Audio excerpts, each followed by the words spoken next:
तो hello guys, welcome to the code definition. And आज के वीडियो में हम लोग HTML में सीमेंटिक टैग्स और कुछ जो बचे हुए टैग्स हैं उनको हम लोग इसमें कवर अप करेंगे। तो इससे पहले अगर आप लोग मेरे YouTube चैनल पे नए हैं तो इस चैनल को सब्सक्राइब कीजिए और वीडियो को लाइक करना मत भूलिए। तो चलिए शुरू करते हैं।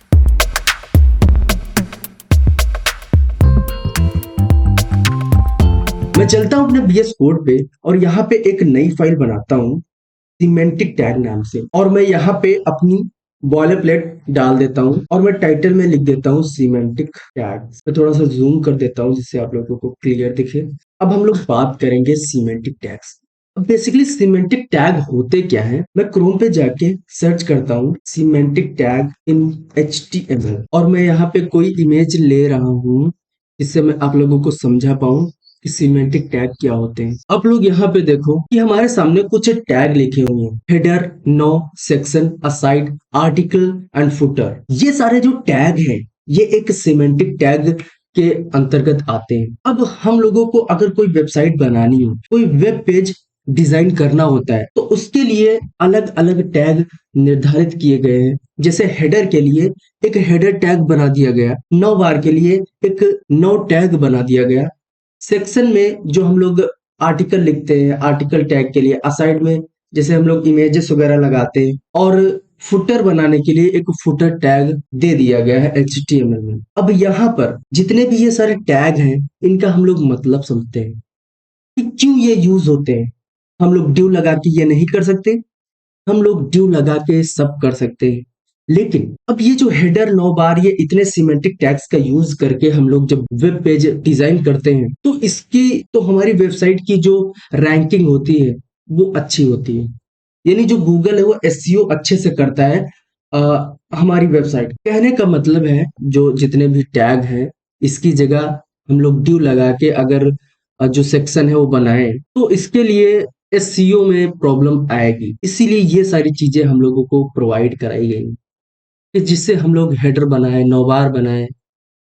तो इन सीमेंटिक टैग्स का यूज करें जिससे हम लोगों को एक अच्छा सा SEO मिल पाए, अच्छे से हमारी जो वेबसाइट है वो रैंक हो पाए। अब इन चीजों को हम लोग प्रैक्टिकल करके दिखाएंगे। अब जब हम लोग CSS पढ़ेंगे, मैं जो डिजाइन का है पूरा का पूरा जिम्मा CSS को देने वाला हूँ, इसीलिए मैं HTML को जल्दी जल्दी खत्म कर रहा हूँ और हम लोग पढ़ेंगे आगे CSS। अगर हम लोग थोड़ी सी एग्जांपल में देखें किसी वेबसाइट को सिमेंटिक टैग्स का यूज करके जो बनाई गई है।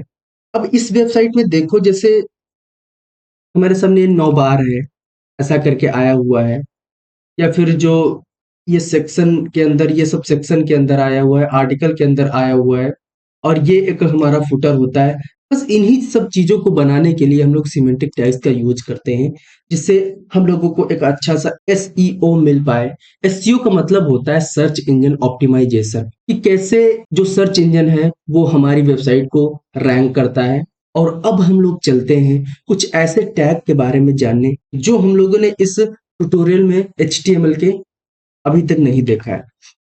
तो मैं यहाँ पे आता हूँ और मैं लिखता हूँ, मैं एक कमेंट कर देता हूँ, सम अदर टैग्स। सबसे पहले मैं समझता हूँ एक मार्की टैग होता है। मैं यहाँ पे लिखता हूँ मार्की टैग। अभी मैं इन जो एट्रीब्यूट्स है इनको हटाता हूँ और यहाँ पे मैं लिखता हूँ द कोड डेफिनेशन, और मैं गो लाइव पे क्लिक करके इसको लाइव सर्वर से ओपन करता हूँ।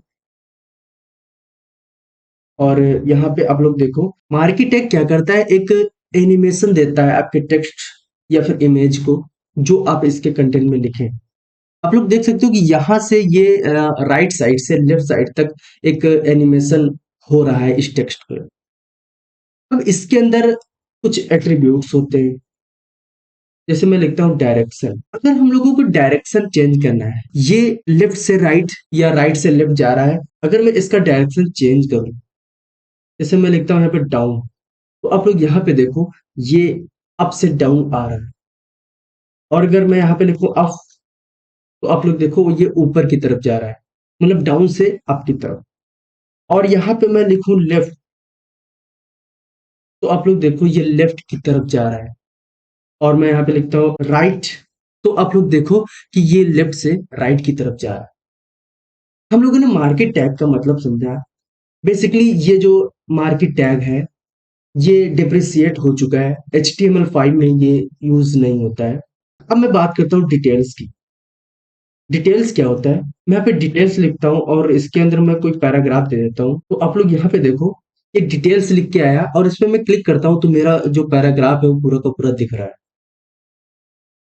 और यहाँ पे अगर हम लोगों को ये डिटेल्स नहीं चाहिए तो मैं इसके अंदर समरी टैग होता है उसको लगाता हूँ और इसमें लिखता हूँ माई डाटा।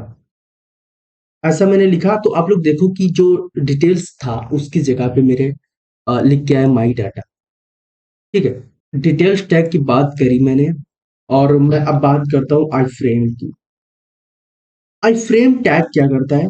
आई फ्रेम टैग किसी दूसरे वेब पेज या फिर किसी दूसरी वेबसाइट को अगर हम लोगों को अपने वेब पेज पे दिखानी है तो इसका हम लोग यूज करते हैं और इसके एसआरसी के अंदर हम लोग सोर्स लिखते हैं या फिर पाथ लिखते हैं उस फाइल का। अब जैसे मेरे पास कोई यहाँ पे फाइल पड़ी हो तो मैं उसका पाथ देता हूँ इसमें HTML और मैं यहाँ पे जाके दिखाता हूँ आप लोगों को कि मेरा जो ये फॉर्म है, मैंने जो उस फाइल में बनाया था वो यहाँ पे दिख रहा है। आई फ्रेम का मतलब यही है कि अगर किसी दूसरी वेबसाइट या किसी दूसरे वेब पेज को दिखाना है तो हम लोग आई फ्रेम का यूज कर सकते हैं। तो आज के वीडियो में हम लोगों ने सिमेंटिक टैग्स की बात करी, कुछ ऐसे टैग्स की बात करी जो हम लोगों ने नहीं पढ़े थे और अब हम लोग स्टार्ट करेंगे अपनी CSS जिससे हम लोग डिजाइन देखेंगे अपने वेब पेज की। अगर कुछ ऐसे इंपॉर्टेंट टैग रह गए हैं मेरी इस HTML ट्यूटोरियल में तो मैं जरूर कवर करा दूंगा उसको CSS के पार्ट में और उसकी आप लोग टेंशन मत लेना। हम लोग जब CSS पढ़ेंगे तो इस जो वेब पेज है उसकी डिजाइनिंग देखेंगे और कुछ अगर इंपॉर्टेंट टैग बचे होंगे तो उसको भी हम लोग कवर करेंगे। तो आज के वीडियो में बस इतना ही। अगर आप लोगों को ये वीडियो अच्छा लगता है तो कमेंट करिए और वीडियो को लाइक करिए।